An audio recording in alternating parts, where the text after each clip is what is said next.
suis le professeur Eric Fontaine, je suis nutritionniste au CHU de Grenoble et je suis le président du collectif de lutte contre la dénutrition. Docteur Cloarec Blanchard, je suis médecin au niveau du siège d'une association qui s'appelle ADEF Résidence. Il y a des EHPAD et des établissements masses et femmes. Et je suis aussi le référent nutrition pour l'UD. Aujourd'hui, on va en effet parler de comprendre les enjeux du PNNS 4 en EHPAD. Et déjà, une première question, professeur Fontaine, qu'est-ce que c'est le PNNS? À quoi ça sert? Le PNNS, à quoi ça sert?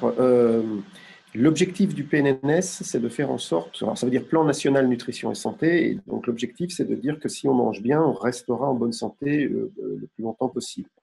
Une très grande partie du PNNS, c'est quelque chose qui ne va pas forcément nous intéresser aujourd'hui, est des conseils alimentaires pour principalement prévenir des maladies de surcharge, c'est-à-dire l'obésité et le diabète. Donc, c'est des choses qu'on entend, qu'on connaît bien, c'est les 5 fruits et légumes, c'est manger, bouger, c'est des choses que vous avez déjà vues. Et puis, à l'intérieur du PNNS, il y a, on va dire, à peu près 10 à 20% de ce document qui concerne plutôt la prévention de la dénutrition. Et donc, là, on n'est plus du tout chez de la personne jeune en bonne santé, mais au contraire de la personne âgée polypathologique. Et donc, c'est sur ce sous-ensemble, on va dire, d'environ 20% du PNNS qu'on va se concentrer aujourd'hui. Donc, ce qu'il faut bien comprendre, c'est que tout ce qui est écrit dans le PNNS n'est pas forcément applicable à tout le monde. Et c'est souvent un petit peu l'incompréhension du PNNS, c'est d'imaginer que c'est une norme applicable à tout le monde, alors que quand on le lit clairement, on voit bien que les enjeux de la croissance et de la vie du jeune adulte ne sont pas du tout les mêmes que les enjeux de la prise en charge d'une personne âgée. Donc, c'est sur cette partie-là, en fait, que je vais orienter ma présentation. Très bien. Il existe des recommandations similaires dans les autres pays européens ou aux États-Unis? Non, en fait, le PNNS, c'est quelque chose de très français. Quand on l'a présenté à des collègues européens, alors je parle pour l'Europe, hein, pour les autres pays, je ne sais pas, mais quand on les a présentés aux collègues européens, ils étaient plutôt enthousiastes et ils trouvaient que c'était vraiment très, très bien. Donc, le PNNS tel qu'on connaît pour l'instant, c'est quelque chose de très français, très franco-français. Merci, professeur Fontaine. Je vous laisse commencer votre présentation, puis je vous poserai peut-être des questions au fur et à mesure. Alors. Ok, très bien. Voilà. Alors, comment appliquer le PNNS 4 en EHPAD? Alors, je vais commencer par vous montrer un tout petit peu ce que c'est en guise d'introduction. Ça, vous voyez que c'est la ministre de la Santé et dans son introduction de ce grand texte, elle nous met un certain nombre de notions. Évidemment, j'ai sorti les choses qui nous intéressaient. Hein, donc, j'ai fait une sélection ça, c'est presque une page. Hein, donc, voilà, qu'est-ce qu'elle nous dit? Elle nous dit qu'il y a 2 millions de personnes qui sont dénutries en France et que ce chiffre est en augmentation, notamment parce que les personnes dénutries, les personnes âgées sont plus dénutries que les jeunes et que comme il y a de plus en plus de personnes âgées, il faut s'attendre au fait que ce problème de dénutrition soit croissant. Et donc elle dit vraiment qu'il faut essayer d'attaquer le problème à la base et de réduire le nombre de dénutris chez les personnes âgées de plus de 80 ans. Je vous dis tout de suite, c'est très ambitieux et je ne pense pas qu'on y arrivera. Mais en tout cas, ça nous donne au moins une direction. Vous voyez que la volonté de prévenir la dénutrition et de la traiter est clairement affichée, même par la ministre en introduction. Alors, le PNNS, si ça veut passer, c'est un ensemble, en fait, c'est donc un corpus, on va dire, il y a des objectifs et il y a des actions. Donc, les grands objectifs, on va dire que c'est les grandes idées, et puis ils sont déclinés avec des actions.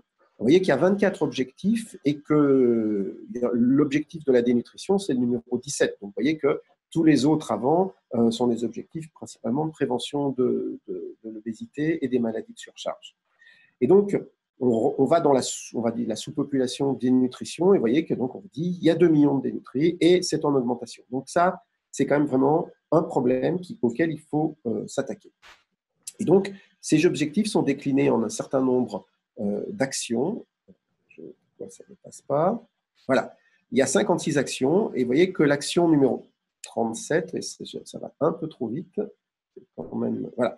L'action 37, c'est de prévenir la dénutrition en sensibilisant le grand public. Et donc, à partir de l'année prochaine, dans le cadre du PNNS, il y aura une semaine nationale de la dénutrition. Et cette semaine, elle est faite pour informer tout le monde. Vous voyez qu'ici, c'est à destination du grand public, mais j'ai souligné les choses qui nous intéressent aujourd'hui, les professionnels de santé et les professionnels du secteur social. Donc là, on est pile dans la cible des EHPAD. Et l'idée, c'est d'organiser un certain nombre de choses. Là, vous voyez les pharmaciens, donc on va laisser tomber.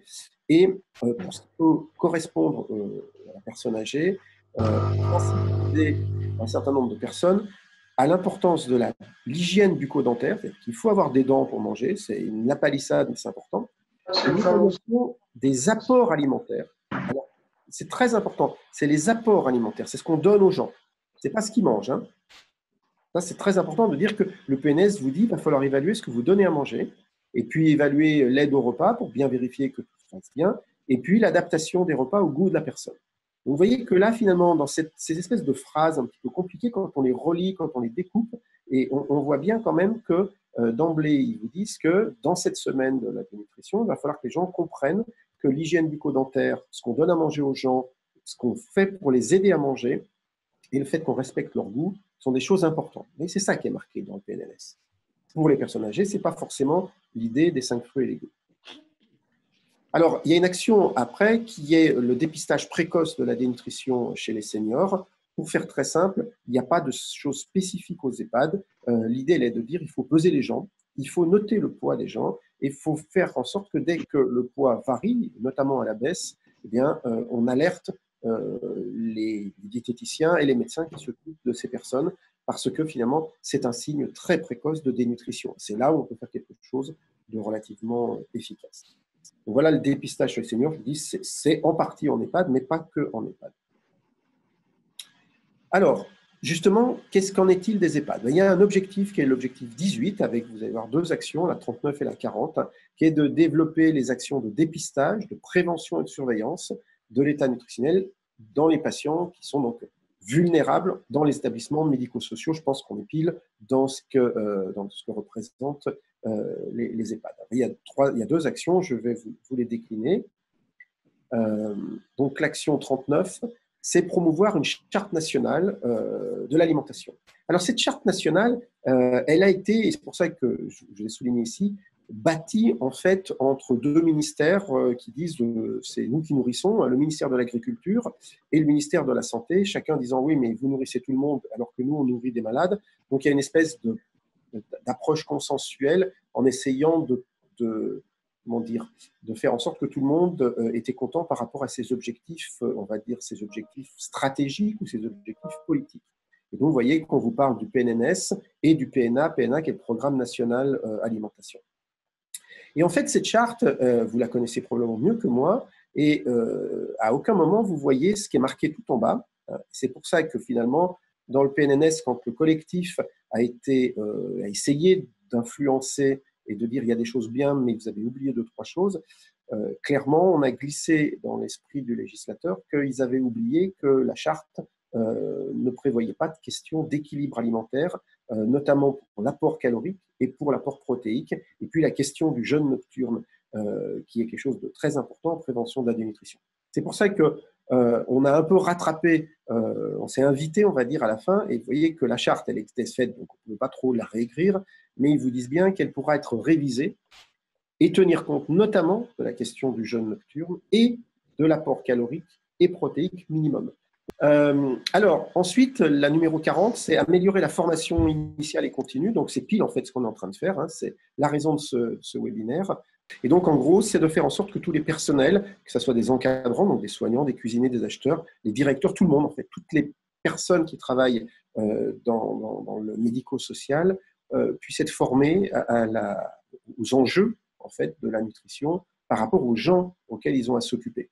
Et c'est clair que quelqu'un qui ferait du médico-social dans de la petite enfance, ce que je vais raconter maintenant, ça ne s'adapte pas aux personnes qu'ils accueillent. On va, nous, dans le médico-social, s'attaquer à la question de la personne, en règle générale, âgée, plutôt très âgée, même s'il commence à apparaître dans les EHPAD des gens de profil un petit peu différent. Alors maintenant, une fois qu'on a mis toutes ces actions et ces objectifs dans le PNS, comment on essaye de le faire en pratique? Donc, je vais essayer de vous donner deux, trois choses pratiques. Alors, d'abord, je voudrais vous rappeler quelque chose. C'est que l'espérance de vie moyenne en France, c'est à peu près 83 ans, ce qui fait un petit peu plus de 30 000 jours. Et donc, 30 000 déjeuners, 30 000 dîners. Donc, on va oublier le petit-déj. Hein. Et je résume en disant que la vie, c'est 60 000 repas. Et je trouve que c'est court.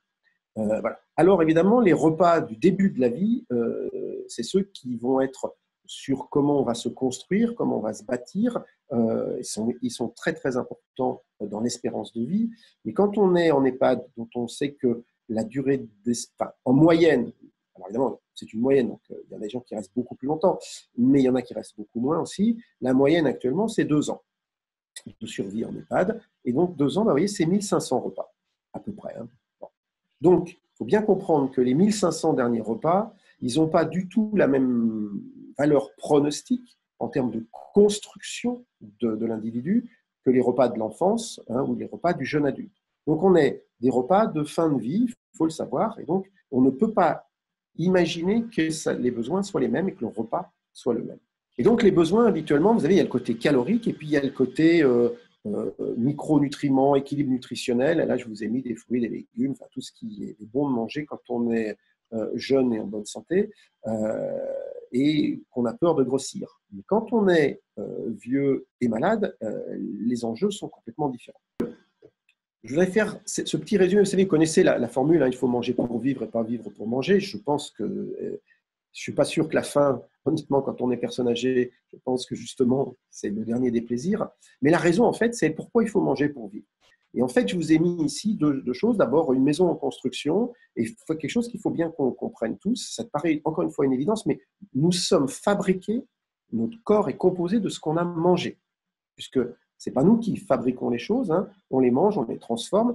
Et donc, quand on construit une maison, il vous faut des briques, il vous faut du bois, il vous faut des fenêtres, il faut tout ça. Donc, il faut de tout pour construire la maison. Et donc, c'est très important d'avoir une grande variété quand on est en train de grandir. Et puis après, quand la maison elle a fini de grandir, on l'entretient, on la répare, on refait de temps en temps des travaux parce qu'il y a vraiment besoin. Mais le plus important, c'est quand même de faire en sorte que la maison elle fonctionne bien, c'est-à-dire qu'elle soit chauffée, qu'il y ait l'eau, le gaz et l'électricité. Et ça, c'est la version calorique. Donc, du côté ici, c'est la version équilibre alimentaire. Et là, c'est la version combien de calories pour faire en sorte que ni on grossisse, ni on maigrisse. Donc ça, c'est quelque chose de très important. Dans l'estimation de la dépense énergétique, on peut faire des choses très très compliquées. Je vous l'ai listé ici. Il y a des équations de régression, on peut le mesurer, mais évidemment, ce n'est pas du tout ce que vous allez faire en EHPAD. Et en pratique, en fait, il y a une estimation qui est grossière. C'est-à-dire qu'elle est fausse, mais elle va nous aider quand même pour nous guider. Et l'estimation, c'est que quand on n'est pas en obésité, hein, l'estimation grossière des besoins énergétiques, c'est de 30 à 35 kilocalories par kilo et par jour. Ça, c'est la base. Et puis évidemment, on le confirme ou on le corrige par la stabilité du poids. Je veux dire par là qu'il faut proposer aux gens à peu près 30 à 35 kilocalories par kilo et par jour, ce qui fait, si vous faites 70 kilos, 7 x 3, 21, vous voyez, c'est 2100 calories pour quelqu'un qui ferait, c'est le seuil. Hein. Et puis après, en fait, on s'adapte. Si les gens avec ça, ils grossissent, c'est qu'ils en ont trop. S'ils maigrissent, c'est qu'ils n'en ont pas assez. Donc, la stabilité du poids, finalement, c'est le truc qui vous démontre que vous avez donné ou pas suffisamment, ou trop, ou pas assez. Donc, d'où l'importance d'avoir une estimation au départ de 30 à 35 et de vérifier le poids du patient. Et si tout va bien, le poids il doit rester stable. Donc voilà, en fait, c'est très simple. Vous pouvez tous le faire sans avoir besoin d'autre chose que de la connaissance de ce que vous donnez à manger et puis d'une balance. Alors, qui est-ce qu'on nourrit? Là, je vous ai donné un exemple qui a été de travail fait à Grenoble. Alors, vous voyez, il y a la pédiatrie, les adultes, les personnes âgées. Donc, on va regarder en bas. Ici, ça a été fait pendant 6 mois dans un centre de gérontologie à l'hôpital. Donc, vous voyez que l'âge moyen des patients, c'est 86 ans. Et le poids moyen des hommes, c'est 65. Et des dames, c'est 57. Donc, ça probablement que c'est quelque chose de proche que vous avez, vous, dans vos EHPAD. Alors, une fois qu'on a ça, on peut imaginer le besoin calorique. Alors, le besoin calorique en gériatrie, vous voyez que vous multipliez le poids par 30 et vous avez 1950 calories, on va arrondir à 2000 pour les hommes, et puis plutôt 1700 chez les dames. Quand on fait la moyenne de tout, vous voyez, c'est plutôt 1600. Ça veut dire que si vous avez des hommes dans vos EHPAD, vous devez au moins leur donner 2000 calories pour que ça couvre les besoins moyens. Si vous en avez un plus important, il faudra lui en donner plus. Mais vous voyez que, voilà, au moins ça, c'est les chiffres, on les a, et c'est comme ça, et c'est très facile à obtenir, il suffit de peser vos résidents. Alors la question qui se pose après, et qu'on s'est posée nous à l'hôpital, alors encore une fois, ce que je vais vous donner maintenant, c'est les résultats de CHU, ils ne sont pas forcément extrapolables, mais la méthodologie pour vérifier tout ça, elle est très facile à faire, et la question c'est, est-ce que les besoins ils sont couverts? Est-ce qu'on donne suffisamment à manger aux patients en calories? Et après, en protéines, on pourra discuter la même chose. Alors là, je vous ai mis des exemples. Alors, dans les CHU, vous savez qu'on est en liaison froide, en règle générale, et en barquette, c'est-à-dire qu'en gros, les gens, ils ont quelque chose qui est censé être correct pour tout le monde. Là, je vous ai mis 3 jours. Alors, il y a le matin, le petit déjeuner classique, et puis vous pouvez regarder le déjeuner, le dîner. Et si vous regardez rapidement, vous allez voir, c'est très équilibré. Il y a à peu près tout ce qu'il faut. Il y a une entrée, il y a des fibres, il y a à peu près tout. Donc, quand on regarde tout ça, on se dit, bon, c'est plutôt bien fait. Ça a été pensé en concertation avec des diététiciens, donc c'est équilibré. OK, très bien. Maintenant, on a pris ces repas, on les a fait analyser par un laboratoire. C'est pas très, très cher à faire. Et voilà de quoi ils sont composés, ces résultats. Vous voyez que ici, je vous donne les résultats de ces 6 repas. Et vous voyez ici en bas, là, c'est la quantité de lipides. Vous voyez qu'il y en a très, très peu. Ici, il n'y a vraiment quasiment aucun lipide dans ce dernier repas, ce dernier jour-là. Et vous voyez la valeur énergétique des repas, des 2 repas. Alors, une fois qu'on a pris ça, on a rajouté la valeur énergétique du petit déjeuner, qu'on connaissait, qu'elle est même pour tout le monde. Et voilà ce qu'on voit ici, les calculs théoriques, ce qu'on pensait qu'il y avait par rapport aux tables du SIQUAL, aux recettes qui avaient été créées. Et puis voilà ici ce qu'il y a réellement eu dans le plat. Et quand vous voyez des couleurs ici, là c'est les protéines, là c'est les lipides, vous voyez des choses qui sont cohérentes ou pas cohérentes. Et ici, ce que vous pouvez voir très clairement, c'est la somme totale des calories. Vous voyez que là, c'était à peu près correct, là un peu moins bien. Et puis ici, vous voyez que cette journée-là, elle était à 1500 calories.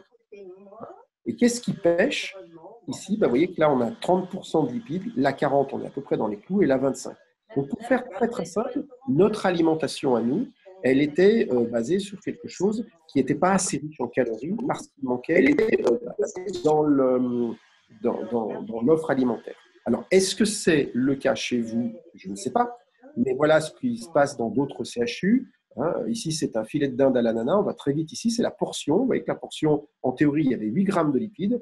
C'est un élément important que vous signalez là, professeur Fontaine, parce que nous, ce qu'on a observé dans Maison Gaumont des responsables, qu'il y avait certainement tout un travail à faire sur, en particulier, les fiches techniques des recettes, pour être sûr, justement, que toutes les recettes soient, bien sûr, analysées au départ par une diététicienne pour vraiment connaître l'apport en calories, l'apport en protéines en particulier, et surtout après, qu'elles soient bien faites et qu'elles soient respectées après en restauration collective pour qu'on soit sûr des apports. Oui, mais ça, encore une fois, vous avez vu, nous, on les avait imaginés et dans nos fiches techniques, il y en a. Et, la valeur annoncée, elle est à 8, la valeur mesurée, elle est à moins de 1. Et c'était pareil pour nous. Donc ça, c'est quelque chose de très important de savoir que entre la théorie de la valeur annoncée dans laquelle on avait calculé avec les fiches et puis le résultat final, eh ben, la différence, elle est importante. Ici, donc là, vous avez donc les pommes boulangères.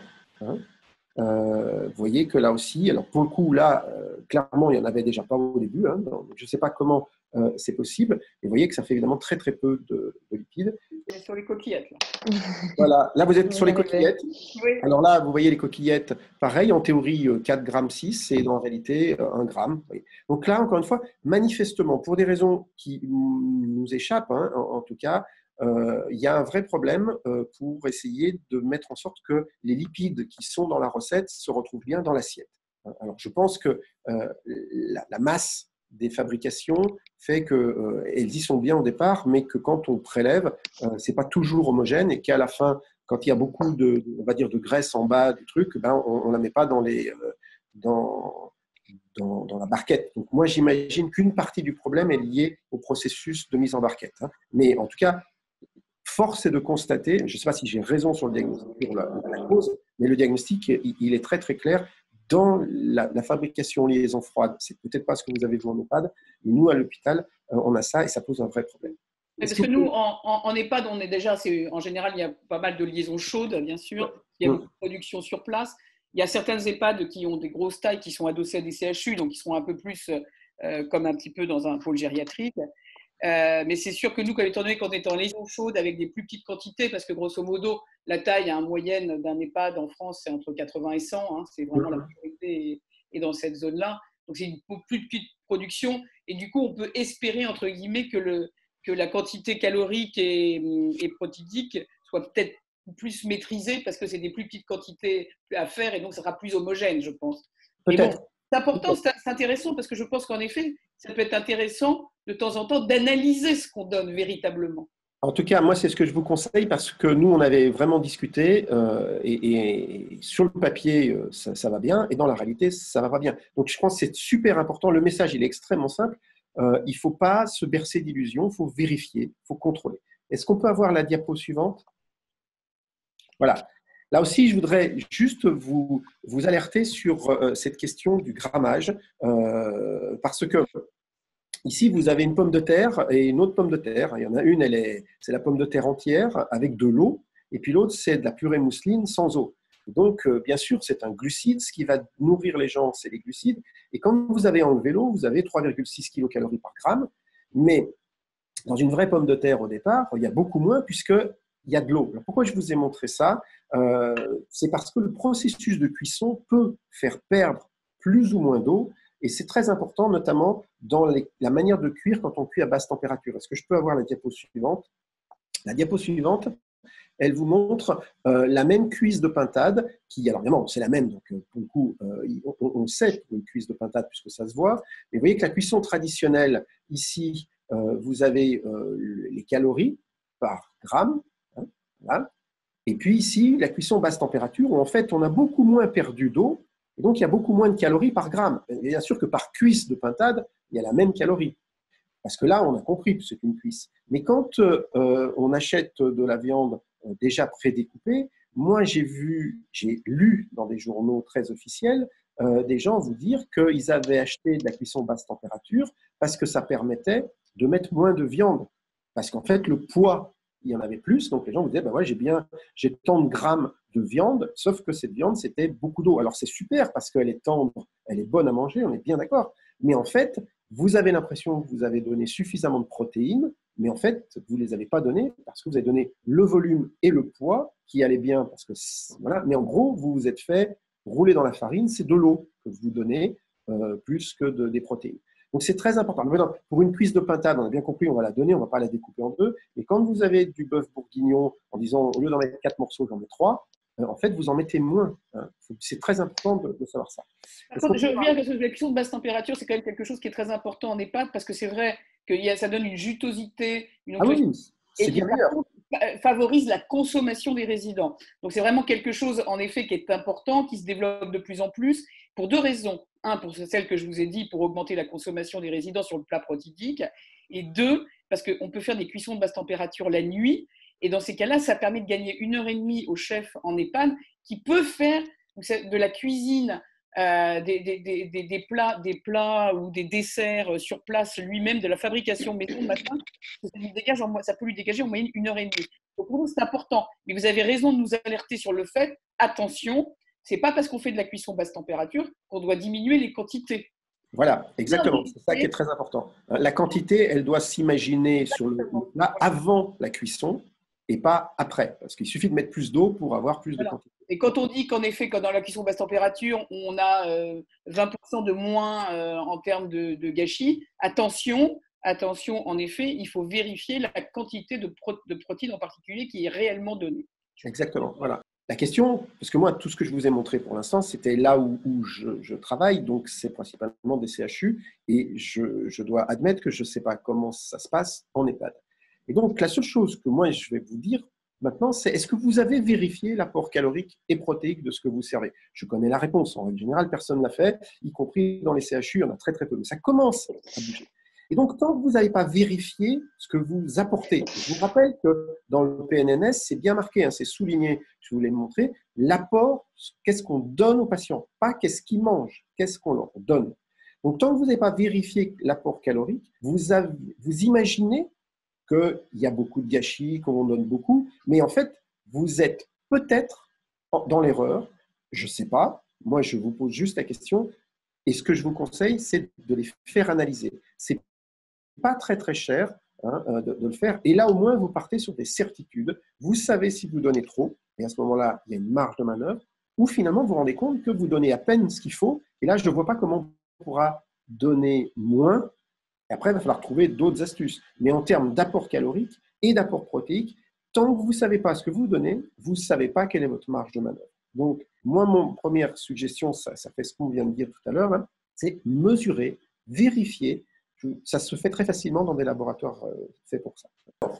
La question qui se pose, c'est est-ce qu'il faut nourrir un malade comme un bien portant? Une fois qu'on a posé la question, la réponse, elle sonne comme une évidence, c'est non. Le malade, il n'a pas les mêmes besoins et il ne peut pas manger comme un bien portant.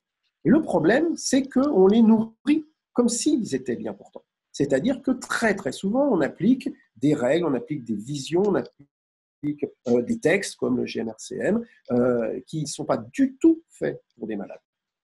Donc, le malade, il n'a pas les mêmes besoins, il ne faut pas le nourrir comme un bien portant, mais c'est quand même pour ça, c'est quand même ce qu'on fait. Donc, c'est quoi la particularité d'un malade?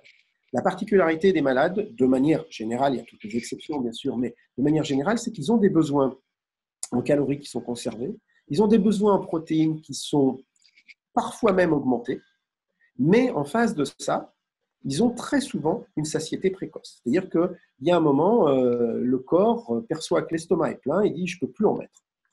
Voilà. Donc ça, c'est quelque chose qui n'est pas caractéristique des adultes jeunes et des enfants. Vous savez qu'on peut manger encore beaucoup plus, l'estomac se dilate, mais les personnes âgées, les malades, eux, il y a un moment, ils disent « non, j'en peux plus, sinon, si vous m'en donnez plus, je vais vomir ». Et donc la solution en pratique, c'est quoi? C'est de donner autant de calories et autant de protéines, voire même un peu plus, dans un petit volume. C'est-à-dire que la densification doit devenir la règle ou l'objectif, et c'est complètement à l'opposé des conseils habituels du GMRCM. Donc il faut absolument l'oublier, ce texte-là. Il existe, mais il n'est pas fait pour les malades. Il est fait pour la restauration collective, il est fait pour les enfants à l'école, il est fait pour tout ce que vous voulez. Il ne doit pas s'appliquer à un malade. Donc vous l'oubliez, vous le rayez de votre tête, comme ça va vous simplifier beaucoup, beaucoup la vie. Juste, professeur Fontaine, juste, on est bien d'accord quand vous parlez là de malade, puisque vous parlez, vous, en tant que professeur dans un CHU, ça s'adapte, c'est aussi la même chose pour une personne âgée en EHPAD, qui en effet des polypathologies, qui n'est pas là par hasard. Et oui, ils ne sont pas là par hasard, ils sont malades. À cet âge-là, ils ont tous une maladie, si ce n'est pas 2, 3 ou 4. Donc, c'est des malades. Et donc, ils ont très souvent des satiétés précoces. Donc, le problème de la satiété précoce est la question centrale de l'alimentation d'un patient. En gros, je vais vous dire d'une autre manière, comment vous pouvez faire manger quelqu'un qui n'a pas faim ou qui a très vite plus faim. Sachant que par contre, ce n'est pas parce qu'il a plus faim qu'il n'a pas les mêmes besoins. Et donc, la seule astuce, c'est de densifier. Alors, voilà, là j'ai un peu listé la liste de ce que j'appellerais les injonctions contradictoires. Il y a peut-être d'autres. Hein. Donc, on vous demande de respecter l'hygiène, on vous demande maintenant de limiter la facture carbone, de rester dans l'enveloppe budgétaire allouée, évidemment, de limiter le gaspillage. Et puis, il y a le nouveau local, il y a le nouveau bio. Là, on voit vraiment, on va dire, le ministère de l'Agriculture là-dedans. Et évidemment, il faut faire bon, ce qui paraît la base. Très souvent, vous dites qu'ils sont malades, ils ont des régimes, il faut les continuer. Et puis, le respect de la diversité. Et puis, moi, ce que je viens de vous rajouter là-dessus, il faut couvrir les besoins. Donc, tout ça pour dire, diapositive suivante, que c'est mission impossible. Donc, si c'est mission impossible, il va falloir faire des priorités. Diapositive suivante. Et il va falloir faire une priorité. Qu'est-ce que je veux faire, moi, par rapport à l'objectif, sachant que de toute façon, je comprends d'être infaisable. L'histoire du gaspillage, maintenant, on nous met, il y a une loi, il y a une charte, il ne faut pas gaspiller. On vous dit qu'il faut du bio, il faut du local, tout ça avec autant d'argent, sachant que les prix augmentent. Et puis, bientôt, il y aura l'abandon du plastique. Je n'ai pas tout listé, toutes les règles qui s'appliquent. Et ça, c'est une vision au niveau des populations, c'est une vision politique mais ce n'est pas une vision individuelle. Moi, je reprends ma casquette de médecin et pas de technocrate, et on se dit, qui c'est qu'on nourrit? C'est quoi l'objectif? On va nourrir des gens, des patients. Hein. Et leur objectif, c'est quoi? C'est qu'ils prennent plaisir à manger, ou est-ce qu'il faut que je leur mette une alimentation qui va être bénéfique pour leur santé? Je vous rappelle qu'on est à peu près sur les 1500 derniers repas de la vie, et que le bénéfice de ces derniers repas en termes de santé, en termes de variété, de fruits et légumes, tout ça, il est probablement inexistant. En fait, il n'y a aucune preuve que ça serve à quelque chose. Par contre, le plaisir est de moins manger. Si ce n'est pas bon et si ça ne fait pas plaisir que les gens mangent moins, là, la dénutrition, elle est parfaitement connue et les risques, ils sont très connus. Donc, encore une fois, plaisir ou bénéfice santé, pour moi, la réponse est claire, c'est plaisir.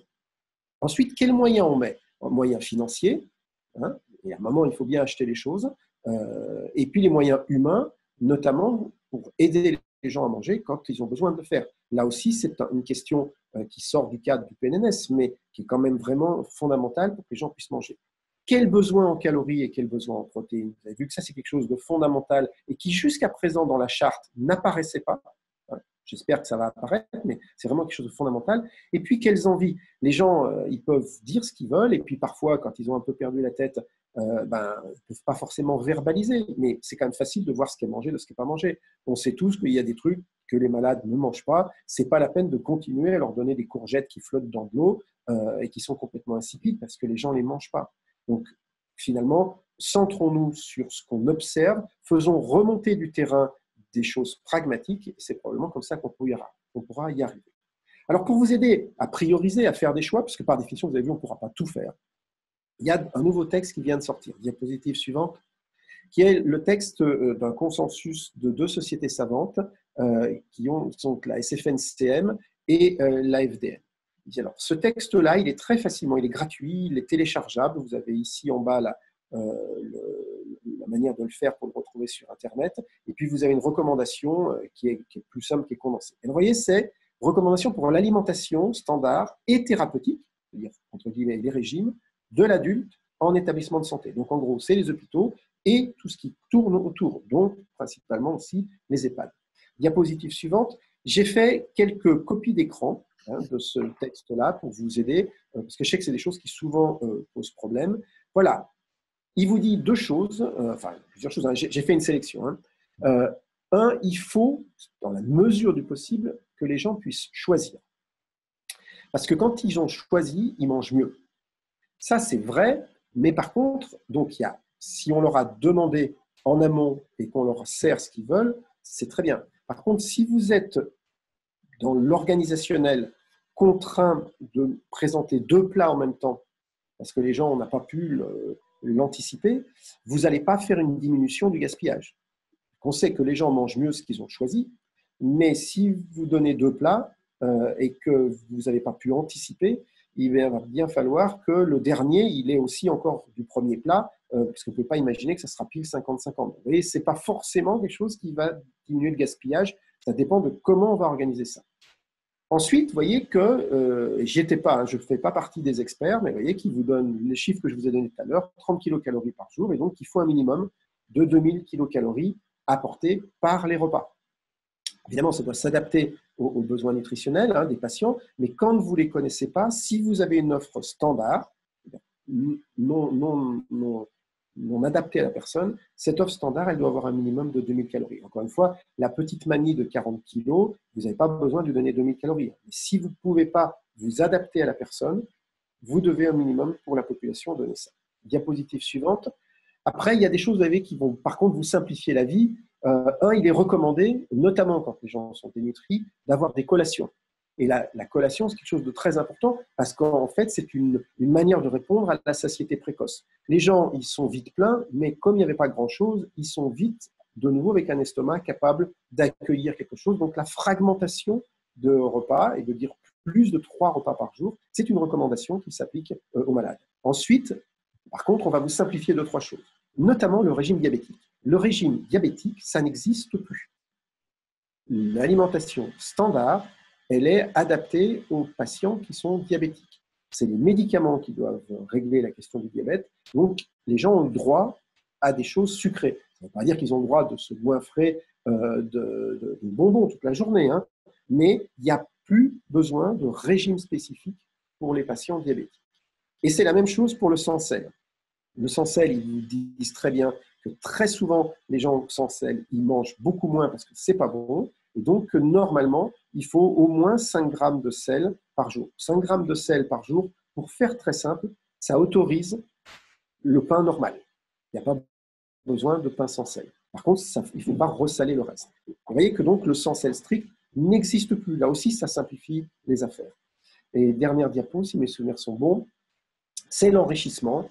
Ils vous disent que les malades, c'est ce que je viens de vous raconter, hein, c'est des gens qui ont une satiété précoce, mais qui ont des besoins importants, et que la prévention et la prise en charge de la nutrition passent par de l'enrichissement, c'est-à-dire de repenser toutes les recettes avec comme objectif que ça soit petit et riche. C'est-à-dire qu'il faut mettre plus de lipides et que les lipides se retrouvent bien dans l'assiette et il faut faire des petits volumes. Donc, l'objectif du PNNS, de la prévention de l'obésité, qui est de dire aux gens manger des fruits, des légumes, toutes choses qui en fait ont un gros volume pour éviter que les gens mangent trop, parce que justement, à un moment, l'estomac sera plein. Il faut totalement oublier ça. Le PNNS ne dit pas autre chose. Hein. Les personnes âgées, il faut vérifier qu'ils aient un apport calorique et protéique suffisant et que, compte tenu de la polypathologie et du fait qu'ils ne peuvent pas manger des gros volumes, il n'y a pas d'autre solution que celle de l'enrichissement. Voilà. Je vous remercie de votre attention. Je suis là pour les questions si vous en avez. Alors, je vais continuer dans mes questions. Donc, c'est important quand même qu'on retienne, je pense, pour toutes nos EHPAD, qu'il faut en effet avoir donc une alimentation qui apporte 2000 kilocalories par jour. Ça, c'est important.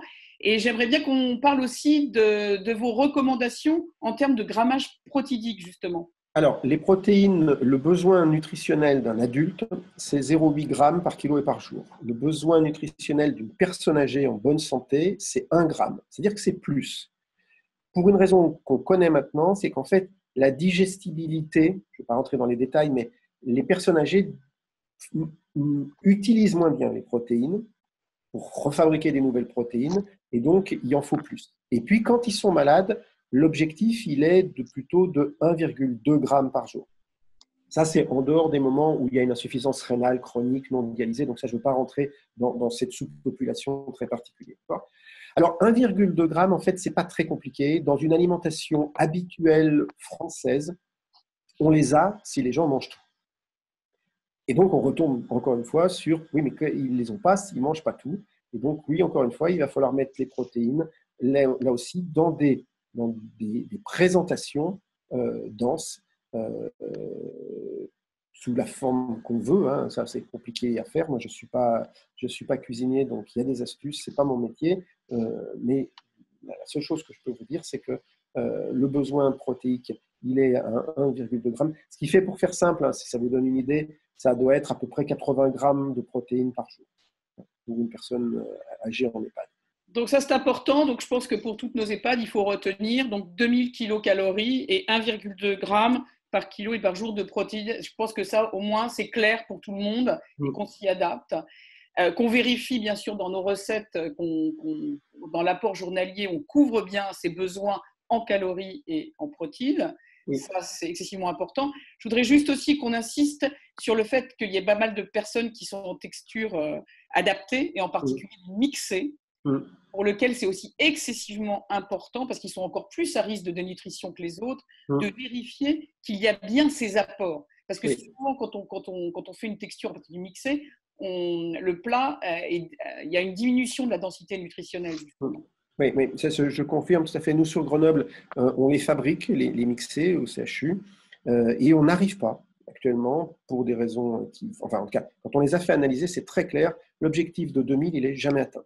On arrive à 1800 calories par jour en mixé, parce qu'en fait, dans le processus pour mixer, on rajoute de l'eau, ce qui fait qu'après, le volume. Donc, il faut trouver une astuce, si vous fabriquez vos propres mixés, faire en sorte qu'ils ne soient pas forcément mixés avec de l'eau. Il faut trouver d'autres choses. Est-ce qu'il faut que ça soit du lait? Est-ce qu'il faut que ça soit de l'huile? Enfin, en tout cas, il faut trouver des astuces. Actuellement, les mixés, c'est comme si vous aviez rajouté de l'eau dans la soupe.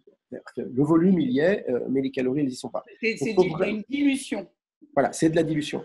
Donc, encore une fois, faites vraiment très attention, mesurez, parce que, encore une fois, je vous ai dit, il y a le calcul, c'est très très bien déjà d'avoir une approche théorique, mais l'approche théorique, tous les exemples que je vous ai montrés démontrent qu'on se trompe. La réalité est différente. Donc, c'est très bien d'avoir une approche théorique, mais c'est fondamental de vérifier qu'on est ou pas dans les clous pour pouvoir se corriger. C'est-à-dire que quand on voit qu'il manque des lipides, on se dit, ben, on va en mettre plus. Après, il faut évidemment que le process de fabrication fasse que le lipide il se retrouve bien dans l'assiette. Dans les processus de fabrication de grand volume, nous, à Grenoble, on fait 5000 repas par jour, on n'y arrive pas. Et donc, l'astuce, c'est finalement de mettre une plaquette de beurre au petit déjeuner, mais en fait, sur tous les repas. Il y a des gens qui ont trouvé cette astuce parce que finalement, dans le process de fabrication, ils n'arrivaient pas à faire en sorte que les lipides restent dans l'assiette, sauf quand c'est des purées, des gâteaux, des choses comme ça. Hein. Mais quand c'était des légumes ou de la viande, assez souvent, c'était au fond de la casserole. Donc, on les avait bien fait cuire, mais ça restait au fond de la casserole. Et on se dit, bah, toute cette graisse, on la jette, quoi. Alors qu'en fait, on voudrait qu'elle soit mangée. Ce qui fait que dans le processus de fabrication, il faut que vous compreniez à votre niveau comment c'est fait, quels sont les risques que vous êtes inhérents à votre technique à vous, et que si vous êtes comme nous, vous n'arrivez pas à faire en sorte que les lipides restent là où ils doivent être, ben, l'astuce, c'est de mettre une petite plaquette de beurre sur le plateau. Et souvent, les gens, ils prennent du pain, ils prennent du beurre, et puis c'est mangé, parce qu'ils aiment plutôt ça, ça passe plutôt bien. Donc voilà, en tout cas, je vous dis, je n'ai pas la solution miracle. Je suis là juste pour vous alerter sur la réalité des choses quand vous mesurez les choses. Donc, mesurez, vérifiez, et vous pourrez à ce moment-là voir ce que vous avez en trop, et à ce moment-là, ben, c'est super pour la limitation du gaspillage, et voir éventuellement ce que vous avez en pas assez. Et comme ça, vous pourrez vous orienter, et puis au fur et à mesure, en revérifiant, en faisant en sorte que les processus et d'achat, et de cuisson, et de distribution, qu'il n'y ait pas des modifications des pratiques, vous pouvez rester dans les clous. Mais s'il n'y a qu'un seul truc à retenir de ce que je vous ai dit, c'est mesurer, faites mesurer. Ça, je pense que c'est très important, en effet. Et en particulier aussi pour les mixés, parce que Mais, y a tout en effet, je pense qu'il y a beaucoup de mixés qui devraient être enrichis à la base en calories et en protéines oui, pour être sûr qu'on apporte, qu'on couvre les besoins chez la personne qui est en oui. mixé. Je voudrais revenir juste sur quelque chose, parce que c'est aussi… Oui, et après on répondra aux questions, mais allez-y Laure, je vous en prie. Oui, il y a deux questions que j'ai à poser. Premièrement aussi, c'est aussi pour l'apport des fibres, puisqu'on Oui. on a un gros souci, vous savez, de constipation en EHPAD. La plupart beaucoup de résidents ont des médicaments laxatifs, etc. Est-ce que vous avez une préconisation justement pour qu'on puisse couvrir leurs besoins en fibres? En particulier, vous avez parlé du pain, et ça c'est Oui, intéressant aussi, en effet, de tous les nouveaux justement produits céréaliers. Je oui. pense que c'est une piste intéressante. Oui, mais je pense que c'est une bonne piste, le pain. Alors, je n'ai pas de certitude là-dessus, mais ce que j'ai comme certitude, c'est que donner des légumes que les gens ne mangent pas, c'est pas traiter la constipation. Parce que, encore une fois, il faut que ce qu'on leur donne puisse être mangé, soit pour des raisons de goût, soit pour des raisons de volume. Hein, c'est parfois limité. Donc, les fruits, surtout les légumes qu'on jette, ils n'ont pas participé au traitement de la constipation. Alors, comme il y a un truc quand même qui est globalement plutôt très bien mangé chez les Français, qui est le pain, la réflexion qu'il faut se faire, c'est celle d'éventuellement prendre du pain, pas du pain blanc, mais du pain un petit peu enrichi en céréales, du pain complet. Alors, je ne vais pas vous donner du pain noir, hein, enfin, vous voyez ce que je veux dire. Là, il y a probablement une piste pour faire en sorte que les fibres soient réellement mangées. En plus, assez souvent, c'est des farines de meilleure qualité organoleptique, ce qui fait que les gens trouvent que le pain est encore meilleur. Donc, je ne vous dis pas du pain noir, hein, mais en tout cas, voilà. Évidemment, ça coûte un petit peu plus cher, hein, ces pains de farine comme ça, mais c'est peut-être une piste. En tout cas, c'est une suggestion. Je n'ai pas de réponse, je n'ai pas de certitude. Nous, à l'hôpital, ce n'est pas la question, ils sont rarement constipés. C'est plutôt l'inverse. Donc, ce n'est pas une piste pour nous, mais par contre, l'enrichissement du pain avec les lipides, c'est une piste pour nous, parce que, justement, comme je dis, qu'on n'arrivait pas à les mettre. On a essayé de fabriquer des pains dans lesquels on mettait un petit peu d'huile. Ça les rend plus souples. Alors, il y a des gens qui trouvent que c'est très bon, d'autres qui disent j'ai plus la croûte craquante. C'est vrai aussi. Donc, Le pain est une piste, à mon avis, de travail. C'est pas forcément une solution, c'est pas la panacée.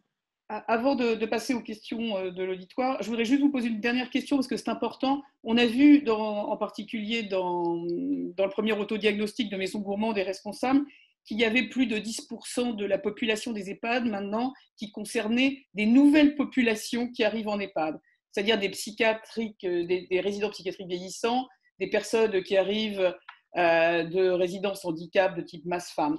Et donc, ces résidents arrivent le plus souvent beaucoup plus jeunes, hein, autour de 60 ans, et donc, bien sûr, avec une espérance de vie en EHPAD beaucoup plus longue, hein, parce qu'elle peut atteindre 10, 15 ans, 20 ans, etc. Donc, je pense bien sûr que là, il va falloir complètement adapter l'offre alimentaire à ces populations, puisque là, bien sûr, on va être dans un devoir aussi de prévention, et donc avec un devoir qui est complètement différent de celui de la personne très âgée qui va rester en EHPAD 2-3 ans, quoi. Oui, donc là, on est sur des populations qui, hormis l'handicap, qu'il soit psychiatrique ou non, sont rarement des polypathologies. Donc là, on retombe plutôt dans la population générale, dans laquelle la variété, les 5 fruits et les légumes et la densification n'est pas le problème. Parfois même, ça les fait trop grossir. Donc encore une fois, il va falloir s'adapter à ces populations. C'est clair que de temps en temps, notamment en population psychiatrique, avec les nouveaux médicaments, ils ont tendance à être obèses parce qu'ils mangent du sucre toute la journée. Donc là, ça pose des problèmes.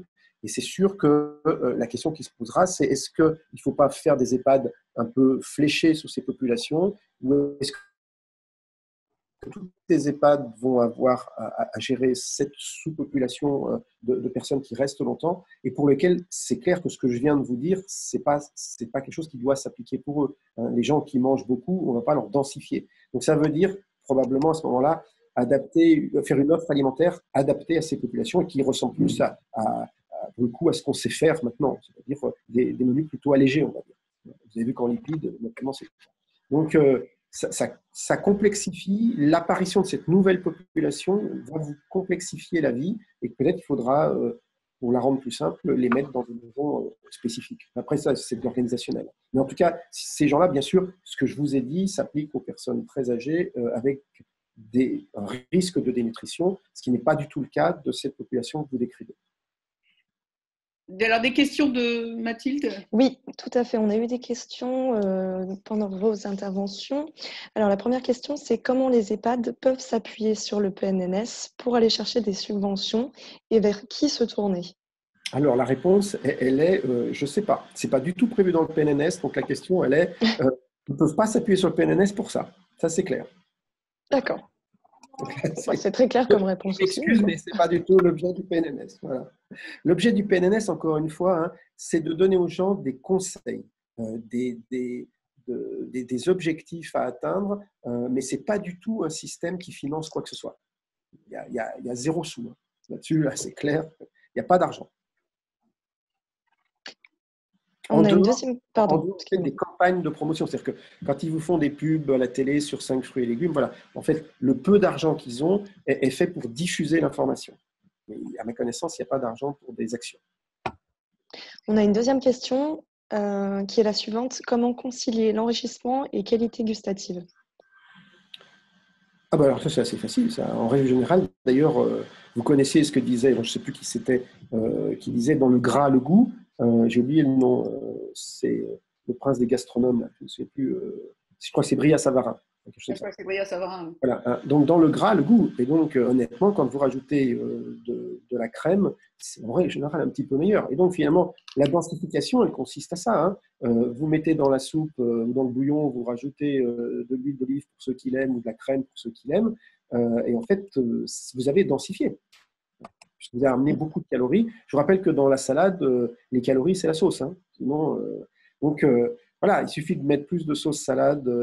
C'est pas très, très compliqué. Et habituellement, d'ailleurs, la densification, c'est pas du tout de l'étouffe chrétien. Attention, la densification, je ne vous demande pas de prendre un biscuit où vous avalez la gorgée, puis il faut prendre de l'eau derrière. Hein. Au contraire, quand vous rajoutez des lipides, la palatabilité et même la déglutition est plus facile. Hein. Donc, ce n'est pas du tout un étouffe chrétien. Hein, parce que c'est au contraire de mettre du gras un peu partout. La question portait aussi sur l'enrichissement en protéines. Oui, mais l'enrichissement en protéines, si c'est des poudres qui sont désagréables et qui ont mauvais goût, on est d'accord. Mais s'il s'agit de mettre des œufs que les gens aiment ou du fromage que enfin, ils aiment, hein, il y a plein d'enrichissements en protéines qui sont extrêmement simples à faire. Et donc, si vous donnez une charcuterie, il y a tout ce qu'il faut, quoi. Excusez-moi, je crois que les gens n'ont pas compris que j'étais en entretien. Voilà. Alors, ça a un petit peu anticipé la question d'après. C'était, dans les mixés, un apport d'œuf entier est-il suffisant avec un peu de crème? Il faut Enfin, mesurer. suffisant. Oui. Non, mais en fait, suffisant, ça dépend. Mais en tout cas, c'est une solution. Et encore une fois, la seule manière de voir que c'est suffisant, c'est ce que je vous ai dit, c'est que vous le faites analyser. Donc, Ouais. mais bien sûr que sur le principe, quand dans une purée à l'eau, vous rajoutez de la crème et du fromage, et peut-être même des œufs, bien sûr, vous avez enrichi avec des choses qui sont très simples, ce qui ne coûte pas une fortune. Hein, c'est pas du tout. Bon, je sais bien que les œufs, il y a eu un petit souci qui coûte plus cher maintenant, mais enfin bon, c'est quand même pas des. C'est pas des ortolans, quoi. Donc, c'est quelque chose de tout à fait faisable. Encore une fois, moi, je suis pas un restaurateur, hein, donc, mais c'est assez, je sais quand même faire la cuisine, quoi. Donc, c'est pas très compliqué d'enrichir, notamment en ce qui manque. Et vous avez vu que ce qui manque très facilement, dans ce que nous on a mesuré, ce qui manque des lipides.